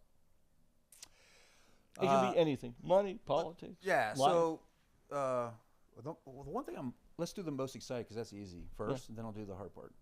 The most excited I am about right now is that for the next however long I live, which I don't see it being very long, to be honest. It could be 10 years, could be, if I'm lucky, 15, maybe 20 years, whatever. But for me, I think it'll be a lot longer than that. I don't think so. You just never know, right? Yeah. That could be. I look like I'm the greatest in health, but shit, I could pass tomorrow. Who knows, Sure, right? You never know. And at my age, you're seeing people die that are younger than you. You're hearing about it, and you got friends that are having problems, with strokes and stuff like that. And so, it could happen any day. For me, I'm very happy where I'm at, financially and where I'm at with my wife. I'm excited to do some traveling with my wife. I like the fact that I still have a purpose every day, for getting up and like going to work on a cabin. You got to keep busy. If you don't keep moving, that's when you're going to die, right? Yeah, my mother-in-law lived till she was 96 years old, Whew. and she always thought young. And so I think that's one of the keys to living a longer life.